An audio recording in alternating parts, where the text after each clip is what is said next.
Boa noite a todos. Boa noite. É sempre uma satisfação, um grande prazer, né? Entender o pedido da divulgação da doutrina espírita. Às vezes temos andado aqui e lá. Então, é com muita felicidade que hoje estamos aqui e com um tema muito falado, muito explorado, né? Que é caridade. Em todos os segmentos religiosos.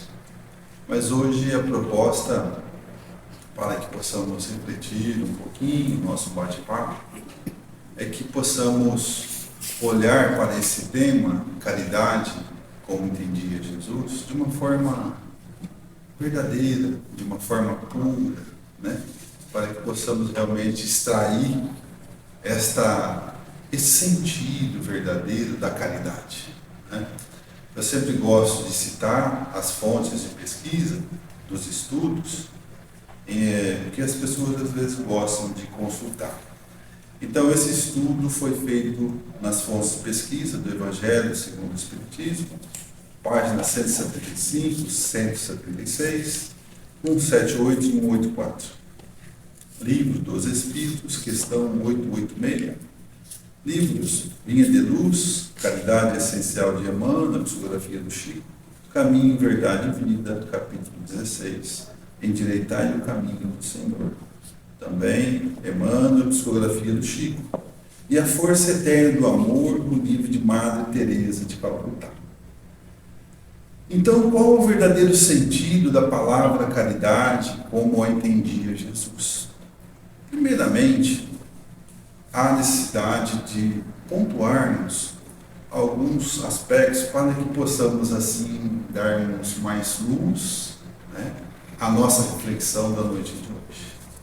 Precisamos esclarecer que a caridade de dar coisas, que toda nós conhecemos, que a maior parte da sociedade, né, pratica caridade de dar coisas. Essa caridade, ela está voltada, destina-se a suprir as necessidades do corpo físico. Então, a caridade de doar alimentos, a caridade de doar roupas, a caridade de doar sapatos, até mesmo de doar o dinheiro, principalmente quando das grandes tragédias, né, naturais, todo mundo se mobiliza e doa-se, né, roupas, doa-se remédios e etc. Esta caridade importante, que é a caridade de dar coisas, que é a caridade material, que quase todo mundo faz. Quem de nós, né, já não demos um prato de comida? Quem de nós não compramos uma pizza, um pão de queijo, né, para ajudar? É a caridade material, de darmos coisas. Mas essa caridade, é importante que fique bem claro que ela destina-se a suprir as necessidades do corpo físico. E esta não era a caridade tão só como Jesus a entendia. Kardec, ao perguntar aos Espíritos, na questão 886 do Livro dos Espíritos, como era a caridade, como Jesus entendia a caridade. E os Espíritos, então, deram a seguinte resposta a Kardec: benevolência para com todos, indulgência para as imperfeições alheias e perdão das ofensas. Então aí ele já começou a distinguir bem que não era só, entendimento de Jesus, só a caridade de dar coisas, caridade material. Benevolência para com todos, indulgência para as ofensas, para as imperfeições do próximo e perdão das ofensas. Já delineou bem, já.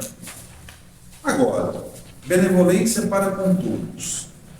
O que seria uma pessoa benevolente? É aquela pessoa que, por onde passa, ela deixa o seu perfume, o seu aroma de gentileza, de bondade, de caridade, né, de amorosidade. É aquela pessoa que todos nós gostamos de estar próximo, né? Que sentimos bem, que nos faz bem, mas isso assim não existe na maioria, são poucas, né? Então, a pessoa que é benevolente, ela tem esse traço marcante. Aonde ela passa, ela deixa esse perfume. Né? É aquela pessoa que se preocupa em servir a todos, indistintamente. Né? Ela tem, é inerente da sua alma, da pessoa benevolente, servir a todos, pelo prazer de servir. Então nós vamos vendo que essa benevolência, que todos nós conhecemos, né? Que nós nos esforçamos para que possamos praticar no dia a dia, que nos enaltece, que nos aproxima mais do olhar do Cristo, né? Que nos eleva na nossa evolução, nossa progressão espiritual, é isso. Essa benevolência é aquele cuidado natural da pessoa de estar sempre próxima para servir, para auxiliar, né? O próximo. A pessoa benevolente, ela não distingue, ela trata todos de forma igualitária. Ricos, pobres, doentes, sãos, né? Os famosos, os esquecidos. A pessoa benevolente, ela nos orienta que devemos olhar para todos em termos, além da igualdade, não fazermos a distinção. Não pergunta qual é a sua condição social, qual é a sua religião, não põe reparo na cor. A pessoa benevolente não faz julgamento, ela não cobra, né? Todo mundo, né? Gente. Então, ela vai nos pontuando que a benevolência é algo do amor incondicional para com o próximo. É um exercício diário que devemos fazer diariamente desse amor incondicional ao próximo. Mas o próximo devemos olhar com esse amor e servi-lo sem perguntar quem é, se é um familiar, se não é, né? Qual é o credo dele, status social. Não, isso não importa nada. Esse perfume que vamos deixando no nosso dia a dia, por sermos benevolentes, é aquele perfume que agrada aos olhos do Cristo. É aquele perfume que eu sirvo pelo prazer de servir. Então, não sou forçado a nada. Eu não torço o nariz para nada. Eu amo pelo prazer de amar o meu irmão. Eu não faço indagações, eu não faço julgamentos, eu não faço cobranças. E aí vem o Cristo e diz: benevolência é a expressão máxima do amor. Se somos todos irmãos, filhos de um único Pai, precisamos aprender esse exercício diário que é a prática da benevolência, para exercitarmos esse amor que existe em nosso coração, está aqui em nossa consciência. Muitas vezes ainda de uma forma tímida, muitas vezes de uma forma não bem compreendida, mas precisamos exercitar o amor para conosco, para com o próximo. Essa máxima da benevolência como sendo o amor incondicional ao próximo, que nos responde a seguinte pergunta: se somos todos irmãos e filhos de um único Pai, para que possamos amar a Deus, nós temos que nos amar. Porque se eu não me amo, eu não tenho como amar a Deus, eu não tenho como amar o próximo. Então, em primeiro lugar, eu preciso amar a mim. Não existe essa conversa que eu sirvo o próximo, eu auxilio o próximo, mas quando der, eu auxilio a mim. Primeiro, eu preciso auxiliar a mim. Primeiro, eu tenho que agradecer a Deus pela minha vida, por essa oportunidade. Eu tenho que me amar. E também tenho que ter a consciência que estamos num processo de transformação, de crescimento espiritual. Não existe perfeição, mas que estamos pelejando para sempre melhorarmos. Então, se eu amo a mim, eu consigo amar o próximo. Se eu amo o próximo é mim, eu amo a Deus. Mas se eu não amo o próximo, eu não amo a mim. É Deus. Veja bem. Então a benevolência, ela também vem nos orientar que nós devemos olhar para o próximo e dar o mesmo tratamento a ele que gostaríamos que recebêssemos, na mesma situação. Então nós temos que olhar, nos relacionar e dar o tratamento para o próximo com amor, com respeito, com bondade, com mansidão, tudo aquilo que se nós estivéssemos no lugar dele, nós gostaríamos de receber. Nós temos que ter essa empatia com o outro, de podermos nos colocar no seu respectivo lugar para entender direitinho o que está acontecendo com o outro.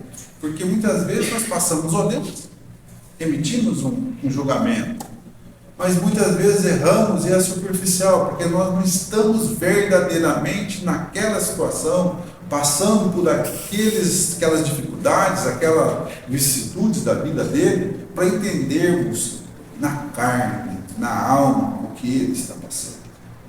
Então a benevolência vem e fala, olha, é inerente da alma da pessoa benevolência ser caridosa, né? Se preocupar com todos. É inerente dela, é natural, não é forçado. Ela vem também e nos ensina dessa empatia que devemos ter para com todos. Ela também nos fala que esse exercício deve ser diário, porque é através da disciplina, através do exercício diário que nós edificamos essas virtudes. Alargamos essa forma de amar em nossa consciência, em nosso coração. Madre Teresa de Calcutá, ela diz assim, não devemos permitir que ninguém saia da nossa presença sem se sentir melhor. Olha que interessante. E ela diz mais, toda aquela pessoa que chega até nós por um motivo, por outro, merece todo o nosso carinho, toda a nossa atenção e respeito. E nós não podemos permitir, novamente, que a pessoa que chega até nós saia pior do que ela chegou. Não, ela tem que sair melhor. Porque nós precisamos doar algo de bom que temos para ela. Não é só nós. Essa pessoa é benevolente. E ela ainda continua. Temos de ir à procura das pessoas, porque as pessoas têm fome de pão, que é essa caridade de dar as coisas, caridade material, ou de amizade, que é a própria caridade espiritual. E ela diz, quantas pessoas no mundo aguardam por uma visita em um leito de um hospital, de um amigo, de um familiar? Quantas pessoas aguardam no mundo, nos presídios, né, enfermas, nas casas de repouso, a visita de uma pessoa querida? Quantas pessoas imploram por poder ter a oportunidade de conversar um pouquinho com alguém, para falar, para ser ouvido? Ela pede, reflitam nisso, reflitam sobre isso. E aí ela vai indo e vai dizendo, a benevolência é essa virtude deste amor incondicional que temos por todos os nossos irmãos, que é amar pelo prazer de servir. Muito bonito, né? Então a gente está no caminho, estamos pelejando, estamos melhorando, né, Sandra? E aí vem a pergunta, será que somos pessoas benevolentes no dia a dia? Qual é o aroma, o perfume que estamos deixando por onde passamos? Né? Em nosso lar, qual é o perfume que estamos deixando ali? Em nosso trabalho, no nosso convívio social. Qual é esse aroma que nós estamos deixando na nossa vida, por onde passamos, com aqueles que nos relacionamos? Qual? Esse perfume agradável aos olhos do Cristo, que é generoso, que é pronto para servir. Não é? Hoje tive um exemplo dentro de Monte Azul de generosidade. A pessoa me serviu de uma forma tão amorosa, né? Eu perguntei um ponto de referência. Isso é generosidade. A pessoa, gente, é generosa. Então, essa situação é muito, mas muito verdadeira e importante para todos nós. Qual é o aroma que nós estamos levando para os nossos filhos, dentro do nosso lar? Nossa esposa, né? As pessoas que se relacionam conosco. Qual é o aroma? No nosso trabalho, estou contribuindo para aquela paz, para a harmonia, para o bom entendimento, né? No meio social? Então é isso. Jesus diz: benevolência para com todos, seja gentil, seja bondoso, esteja pronto para servir, faça para eles aquilo que você gostasse que fizesse para você se estivesse no lugar dele. Procure entender a dor, tenha empatia, se coloque no lugar dele. Olhe para todos e sirva. Não pergunte qual é a religião, qual é a cor, qual é o status. Todos de forma igualitária. Benevolência para todos. Primeiro elemento da caridade, segundo entendida por Jesus. E vamos para o segundo. Pausa do horário. 40 minutos, 30, Santo. À vontade. Indulgência para com as imperfeições alheias. A indulgência, ela é algo tão doce, tão fraternal, que todos nós deveríamos praticar para com todos, mas que tão poucos a praticam. A indulgência é nós não colocarmos reparo nas imperfeições do próximo. É quando tivermos conhecimento de algo que o desabone, de uma imperfeição do nosso irmão, é não propalar, não passar adiante. É fazer como se vendasse os olhos para aquela imperfeição, aquele desequilíbrio, como assim. A indulgência é justamente não fazer o julgamento sobre aquela situação que envolve o nosso irmão, o próximo, e uma vez não colocar o reparo na falta praticada por ele. Se de tudo isso chegar ao nosso conhecimento, morra aqui, guarde conosco, não precisa passar para o colega, o vizinho, você viu lá, você viu cá. Ser indulgente é compreender que o nosso irmão, o próximo, também está num processo de construção, num processo de crescimento espiritual, e que ele também não é perfeito, como nós. E quem não tem pecado, tira a primeira pedra. Quem é perfeito, levante a mão nesse plano terra. Não tem. Não tem. Então, a indulgência, ela nos diz que devemos ter os olhos vendados para com as imperfeições alheias. E se por um motivo ou outro chegar até nós, não passar, não propalar, guardar conosco. Certo? E ele diz assim: devemos ser severos conosco, indulgentes para com os outros, para com o próximo. Todos nós temos más tendências a vencer, defeitos a corrigir, hábitos a modificar. Não temos? Devemos olhar, a pessoa indulgente, devemos olhar para dentro do nosso interior, do nosso coração. Cuidar das nossas dores, da nossa alma, que todos nós temos. Ao invés de apontarmos, de espiarmos a falta, né, a imperfeição do próximo.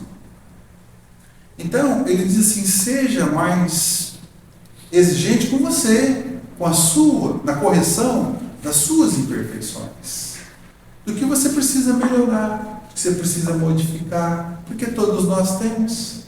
Já alcançamos um certo equilíbrio num aspecto, mas o outro ainda não. A asa não está muito assim ainda, as duas asas. Ainda está um pouco, né?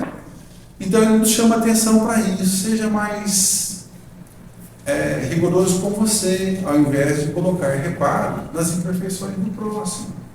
Faz uma viagem interior e identifique o que realmente você precisa melhorar. Que vai encontrar, com certeza, porque nós não somos perfeitos. Não é? E aí, vai seguindo e ele diz: precisamos adquirir a capacidade de não se ofender com as ofensas dos outros. Porque muitas vezes nós não falamos nada, não fizemos nada, mas o próximo lá fez alguma coisa, falou alguma coisa, nós ficamos indignados, nós ficamos revoltados. Né? E aí vem a pergunta: perdoar, seja indulgente com o próximo. Por quê? Porque nós somos uma individualidade como espírito, nós responderemos só pelas nossas ações, pelos nossos atos, não pelas ações próximas. Então, se aquilo que o irmão fez, o próximo, é algo, né, que não é legal, que gerou esta imperfeição em algum aspecto, temos que ter a paciência, a humildade, o bom entendimento e a compreensão, porque também ele está no processo de construção. E é ele quem vai responder por aquilo. Nossa. Quando ele diz aqui, adquirir a capacidade de não se ofender com as ações dos outros, é para que nós não nos iremos, né, com algumas situações que nos tiram o chão, que a gente fica pé da vida, ficamos revoltados, discutimos, ficamos de mau humor, porque isso aqui não partiu de nós e partiu do próximo. Ele que vai prestar conta. Então ele nos chama atenção para isso. Não estrague o seu dia, não estrague a sua vida, né? Ou seja, ele é que dá prestar contas do que foi feito. Adquira a capacidade de não perder o seu equilíbrio com as ações do próximo. Quantos incidentes nós vemos no dia a dia, no trânsito? Quantos incidentes nós vemos no relacionamento que a gente fala, meu Deus do céu? Né? E muitas vezes a gente fica até, né? Você pega os noticiários, a gente vê. Mas quem vai responder por isso? Eles. Agradeça a Deus que você está em equilíbrio aqui. Né? Então, ele chama atenção até de uma forma para que possamos preservar a nossa saúde. Olha, tenha capacidade de compreensão, não se ira com a imperfeição do próximo. Né? Não deixa aquilo te atingir, tirar o seu equilíbrio. Então, essa indulgência é isso, é não fazer o julgamento do fato que aconteceu e automaticamente procurar nos corrigir em vez de ficar procurando as coisas nos outros ou correção nos outros. E eu, concomitantemente, adquirir essa capacidade de não nos irarmos com atos praticados por eles, pelos nossos irmãos. É deles, eles que vão responder, nós não. Não é? O que compete a nós é o bom entendimento de que nem todos pensam como nós, nem todos sentem como nós, nem todos agem, gostam das mesmas coisas que nós. Por que será? Se estamos todos aqui.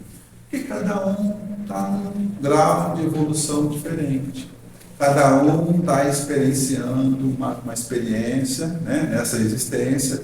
Então não tem como ter essa semelhança. Realmente nós estamos num plano de prova e expiação, onde não há perfeição nem das coisas materiais, nem das pessoas. Então, como ele diz aqui, estamos todos em construção, num processo de melhoramento, num processo de correção, de acertos. Por isso, não podemos julgar. E também não podemos perder essa capacidade de nos desequilibrarmos com a ação desse nosso irmão. Então, esse segundo elemento, a indulgência para com as imperfeições alheias, é isso. Nós não devemos, né, ter os olhos vendados, devemos ter os olhos vendados para essas faltas, para essas imperfeições. E devemos olhar sempre para nós, no objetivo de nos melhorarmos, nos corrigirmos, e não ficar olhando ali o vizinho, o outro fez isso. Não. Eles respondem, bem como nós vamos responder pelos nossos atos. E temos que ter essa capacidade de nos mantermos em equilíbrio, não nos desequilibrarmos com ações praticadas por outros, pelo próximo. Aí a Madre Teresa vem e diz assim, dentro da indulgência: quem julga as pessoas não tem tempo para amá-las. Quando empregamos nosso tempo para compreendê-las, ouvi-las, silenciar outras vezes, não há espaço para o julgamento. Exemplo, pus aqui, atendimento fraterno. Atendimento fraterno é uma coisa tão linda, tão bela, que a pessoa procura alguém na casa de oração para levar, expor uma dificuldade, um problema, uma situação que está dolorosa, que está vivendo, que está incomodando, então ela confia em alguém. E lá ela relata esse problema, esse atendente ouve.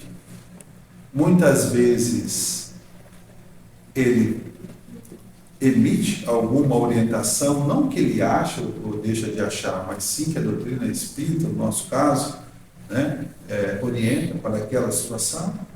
Muitas vezes até ele silencia. Uma ocasião, fazendo um atendimento fraterno, eu passei no salão, tinha uma pessoa chorando, uma senhora. Eu fui lá, peguei um copo de água, antes de começar a palestra, dei para ela me olhou bem. Aí falei para ela depois, olha, tem atendimento fraterno na casa, se a senhora quiser, durante a palestra, a senhora pode conversar lá. Tá bom. Aí ela foi lá, pegou uma fichinha, colocou a moça. Aí abriu a porta, era a pessoa, e era eu atendente. Ela chegou, sentou e disse assim: meu nome é problema, meu sobrenome é confusão. Eu silenciei. Aí ela chorou 20 minutos. E eu silenciei, não ia fazer nada. Está aqui. Não estou julgando.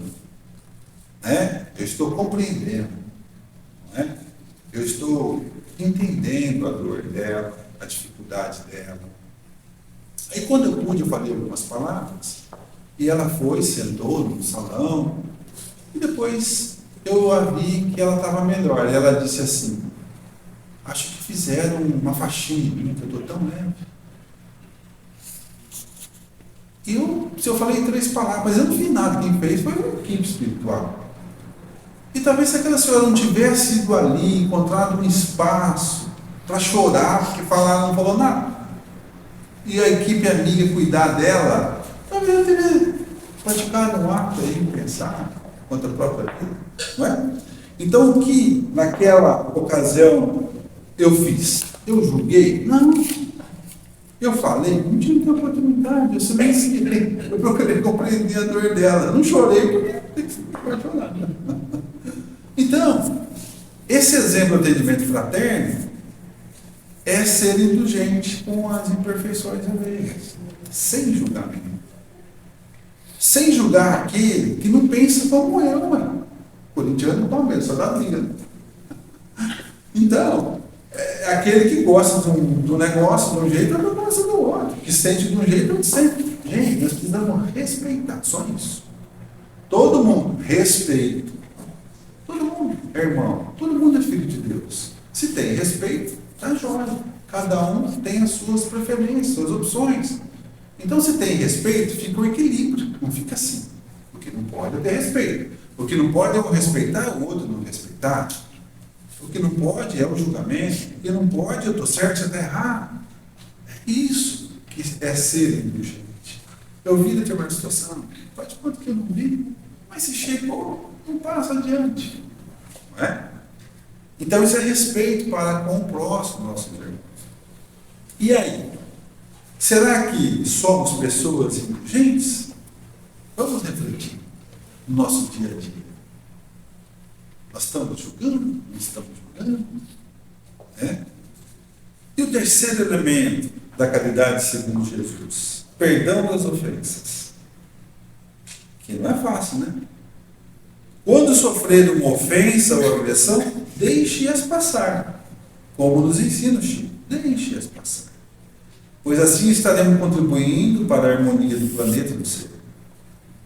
Precisamos dizer que o perdão é divino. Ele é libertador e terapêutico. Por que divino? Divino. Provém de Deus. Né? Ele é libertador porque quando nós perdoamos, mas de verdade, não é eu perdoo, mas não quero ver mais dele. Perdoa, mas fica para lá. Aí não é perdão. Então, perdão é aquele perdão de verdade, que nós esquecemos aquela situação difícil. Lógico que sempre você vai lembrar, perdoar não é dar outra face, vai ficar apanhando. A lição do Evangelho, dar-lhe outra face, não é isso. O perdão é nós olharmos para o irmão, para a irmã e falar, está perdoado. Entender que ele também está em construção, que errar é humano, não é? Que da tua parte está tudo certo, você perdoa, se ele não perdoa, já é o problema é dele, não é? Mas é torcer, é vibrar no sentido de que ele consiga se melhorar, de que ele consiga, né, progredir espiritualmente. Mas você não precisa ficar ali de braço dado, não é isso, não é isso. Perdoar é um sentimento nobre que nós devemos ter para o nosso irmão que nos ofendeu, que nos agrediu, de que tudo já passou. Colocamos um ponto final. Siga aqui, que eu vou seguir aqui, está tudo certo. E que é importante, se precisar, você tem que estar ali para dar a mão.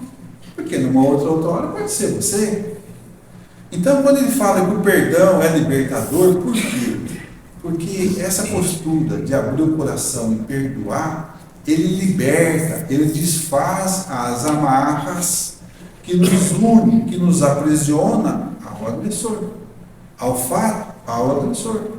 Por exemplo, imagina uma situação por um fato qualquer aí que um pai e um filho ficam 20, 30 anos sem conversar.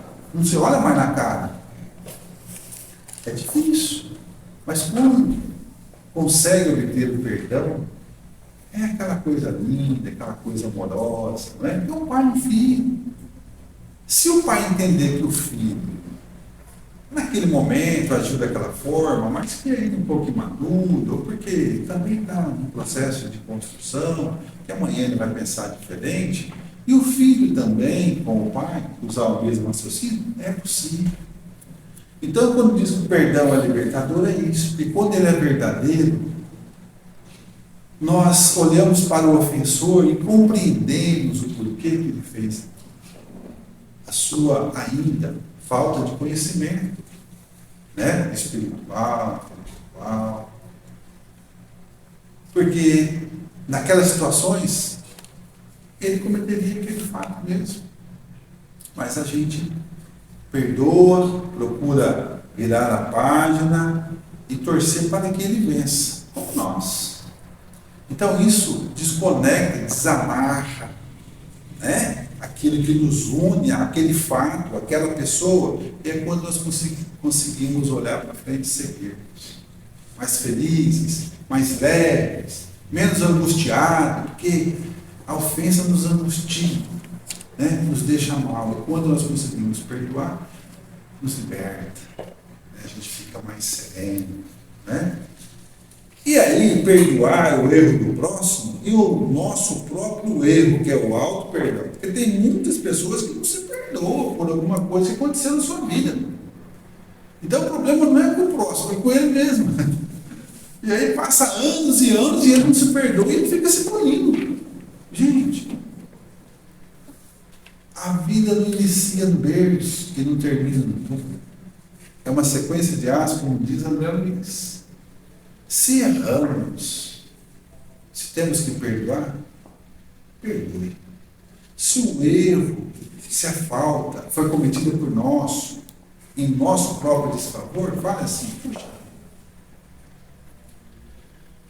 As reuniões de conhecimento moral, intelectual que eu reuni, eu pratiquei, entendi que isso era possível dessa forma, mas vou procurar me esforçar. Se não der nessa existência, eu tenho tantas outras para frente. Não vou ficar remoendo nisso, não vou ficar me maltratando, não vou ficar me privando das coisas. Vou viver a vida, vou ser feliz, porque é isso que Deus quer. Né? Nós vivamos a vida, que sejamos felizes, que melhoremos, que deixemos para trás as picuinhas, as amarras, as tristezas, a autopunição. Então Jesus, ele diz, perdoar o erro do próximo e o nosso próprio erro, que é o auto-perdão, é um dos maiores ensinamentos deixados por Jesus quando passou aqui pela terra. Então isso é muito importante, porque o perdão não é que está perdoando, não. O perdão é um ato de amor. O Perdão é um ato de comunhão com Deus. Porque dentro de nós vive parte dessa divindade. Então, quando eu externo, que eu concedo um perdão, eu estou concedendo amor, eu estou concedendo compreensão, eu estou concedendo, sabe, bênçãos para aquela situação, para o nosso irmão. Porque vamos pensar na indulgência. E se fosse eu que estivesse ali, eu também não gostaria de ser perdoado, ter uma nova chance, de um novo recomeço? É isso. Então nós temos que o nosso comportamento ser agradável aos olhos de Deus, de Jesus. Divaldo, Joana, fala Jesus e atualidade na série psicológica. O primeiro capítulo, Jesus e desafio. Eu adoro esse tema. E é isso. Jesus na sua vida teve muitos desafios dentro de casa, na sociedade. O mundo é diferente, gente. O mundo é diferente. Nós estamos aqui andando, engatinhando nesse plano de prova e expiação com a graça de Deus. Estamos dentro de uma casa espírita, uma casa de oração, tendo a oportunidade para estudar, para dialogar, para falar, para cair, para levantar, para ajudar, auxiliar, ser auxiliado, para olhar para Deus, porque já falou, obrigado, Pai. Então não é agradecer. Por que vão ficar bravos, ficar tristes por quê? Porque eu não gostei daquilo, não esquece, vira paz, gente. Tem coisa mais importante na vida. Vamos lembrar, caridade segundo Jesus, que não é só dar as coisas material. Benevolência para com todos. Indulgência para com as imperfeições alheias. E o perdão das ofensas. Porque nós também ofendemos muito. Também ficamos felizes quando somos perdoados. Olha só, os benefícios do perdão. Quem não perdoa, perdoa. O perdão serve como remédio para o estresse emocional. Ele ajuda no equilíbrio do humor, da infelicidade.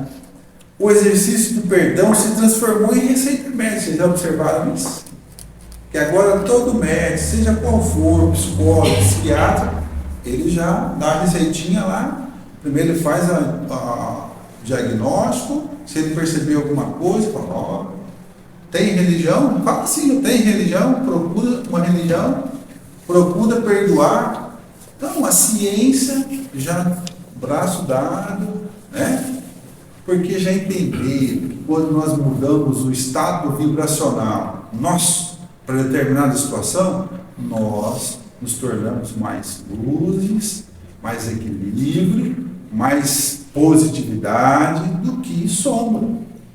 Nós melhoramos a nossa saúde, a nossa disposição, dormimos melhor, não é verdade? Ficamos mais dispostos, sorrimos mais, é verdade. Não é? O ressentimento, o rancor faz mal para o nosso sistema nervoso. Já o perdão faz bem para o sistema imunológico do corpo e da alma. Olha aqui. Precisamos dedicar mais tempo ao exercício do perdão. Sem ele não há como ser feliz de forma plena. Eu vou carregar a existência toda com uma mágoa no meu coração. Porque eu estou certo. Eu não merecia aquilo. Quando eu chegar lá, vou fazer a entrevistinha, né? E aí vão perguntar, mas como é que foi sua existência e tal? Mas teve uma situação assim, eu estava certa. E eles vão falar, você não teve a oportunidade de ler sobre a caridade, sobre a benevolência, né? Sobre o perdão das ofensas, sobre a indulgência? Se fosse você, verter, você não gostaria? Não. Vamos programar uma nova existência aqui. Então, gente, é isso. Precisamos aproveitar a oportunidade. Então, para nós fecharmos aí, a caridade material é isso. Eu dou coisas materiais. Né? Que é essa caridade dar coisas. Alimento, vida. Já a caridade espiritual, vamos assim dizer, a caridade, segundo entendia Jesus, é mais ampla. É a benevolência, para com todos, essa forma de ser, de agir, de tratar as pessoas.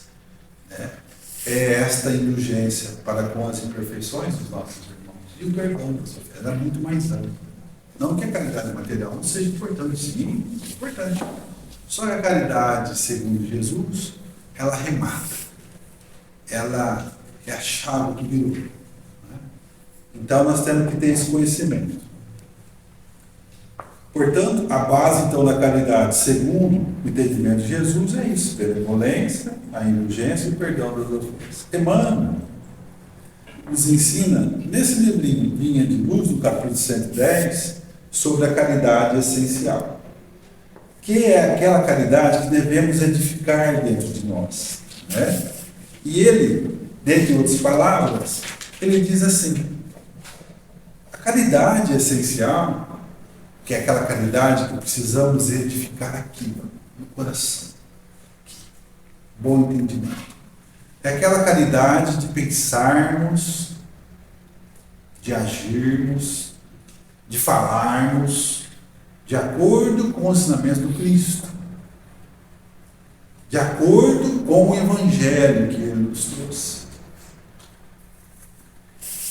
É aquela caridade que faz com que nós vamos edificando em nosso interior luz, vamos colocando virtude.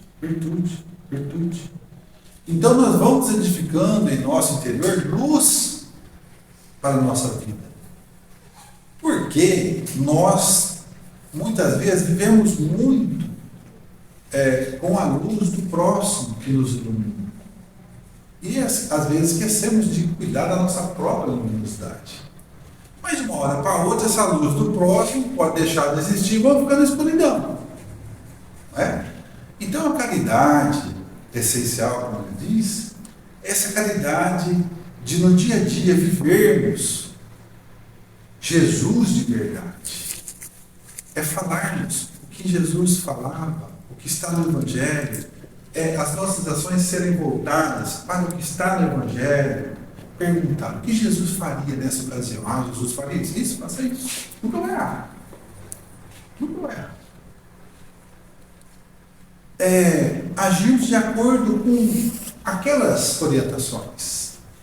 Porque assim nós conseguiremos viver em Cristo e Ele em nós. Conseguiremos produzir em nosso interior essa luz própria, nossa, e não dependermos sempre da luz do próximo. Olhe por mim, resolva esse problema para mim. Põe meu nome lá. Você não pode orar, você não pode estudar, você não pode melhorar, você não pode compreender. É isso, gente. Precisa mudar.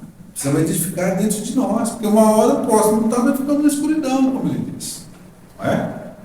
Então, caridade essencial trata-se de caridade de pensarmos, falarmos e agirmos segundo o ensinamento do Divino Mestre no Evangelho. É a caridade de vivermos verdadeiramente nele para que ele viva em nós.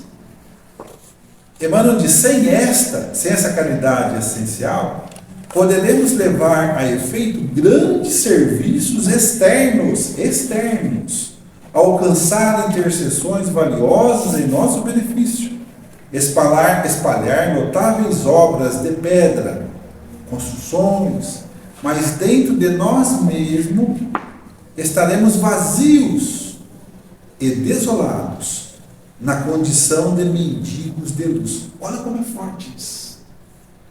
Precisamos edificar nossa própria luz interior, pois a luz do outro que nos serve em determinado momento da vida pode nos deixar a qualquer momento e ficarmos no escuro. Ainda, Emmanuel, no capítulo do livro Caminho, Verdade e Vida, capítulo 16, ele diz: é necessário endireitar o caminho do Senhor. E vai. Para que alguém sinta a influência santificadora do Cristo, presença de Cristo, é preciso retificar a estrada em que tem vivido. Qual é a estrada que nós temos andado? A estrada do Cristo? Ou não? Ou mais ou menos uma perna na outra cá, não é? Então ele continua. Se queres que Jesus venha santificar as tuas atividades, o teu lar, a tua vida, endireita os caminhos da existência, regenera os teus impulsos, ações, desfaze as sombras que te rodeiam e senti-lo ao seu lado. Bom, o que precisamos fazer? Mudança de postura. Deixar o homem velho para trás. Começarmos ou continuarmos a pensar no Cristo, como Cristo, a falarmos com Cristo, a agirmos com Cristo, de acordo com o Evangelho. Não vamos virar antes, nunca, estamos longe, muito longe disso, mas nós vamos melhorar. Nós vamos ser pessoas que vão compreender mais os porquês da vida. Nós vamos melhorar a nossa atmosfera, a nossa psicosfera, né? Nós vamos atrair companhias espirituais melhores próximas de nós. Nós vamos se tornar pessoas mais serenas, mais calmas, mais bondosas, mais benevolentes, mais indulgentes. Vamos perdoar com mais facilidade. Então, é isso. Endireitar o caminho. Eu deixei aquela estrada de muito buraco. Agora estou dando a estrada reta, que é a estrada que leva ao Cristo. Praticando as posturas, as condutas que está lá no Evangelho. Se eu não conseguir perdoar, agora perdoa. Se eu não conseguir fazer o bem, agora faço. Porque eu sei que só é esse caminho. É só esse caminho que eu vou conseguir que Ele, o Cristo, venha aqui no meu lar, na minha intimidade, na minha vida, como Ele diz aqui, né? Vou espancar as sombras, eu vou senti-lo ao meu lado, com toda a sua bênção, com toda a sua bondade. Por quê? Porque o meu pensamento, as minhas ações, as minhas vibrações, estão próximas do que Ele espera, né, do que Ele deseja que nós sejamos. Por quê? Porque eu perdoo, porque eu olho para o meu irmão com mais bondade, com mais benevolência, sou uma pessoa mais calma, julgo menos, respeito mais. Então, me tornei uma pessoa agradável pelos olhos de Cristo. Amigo, companheiro. Então, ele tem melhores condições para me visitar, né, para me ajudar em todos os aspectos da minha vida. Então, essa mensagem, caridade, segundo entendido Jesus, é algo tão profundo em nossas vidas que é uma porta estreitinha para a regeneração. É mais ou menos assim, sem isso não tem jeito. Então nós temos que nos esforçarmos, sermos pacienciosos conosco, né? Bondosos, com o estudo, aproveitar a oportunidade do estudo, para que possamos melhorar, para que nós possamos ser seres mais bondosos e que trilhem o caminho que leva ao Cristo. Né? Que nós nunca esqueçamos desses três elementos quando falarmos ou ouvirmos sobre caridade. Dessa gentileza, dessa bondade que devemos ter, dessa situação de nos colocarmos no lugar do próximo, tendo empatia, de não querer saber, ter essa bondade condicional da nossa alma de servir a todos, pelo simples prazer de servir, como Cristo faz. Não perguntar por quê, quem é, como não. E se quando nós vemos uma falta de um irmão, bem como os outros veem a nós, possamos, né, não levar adiante, não passar, que possamos entender. E quando for o caso de perdoar, nós também ofertamos o perdão, que é uma condição inerente, né, para que possamos ser mais felizes. Né? Essa é a mensagem preparada para a noite de hoje. Agradeço a todos, agradeço a casa, agradeço a paciência de todos, né? E que todos nós possamos assim permanecermos nessa boa educação dos amigos espirituais, termos boa noite de sono, bom feriado já, novamente. E é isso. Agradeço a todos. Ok?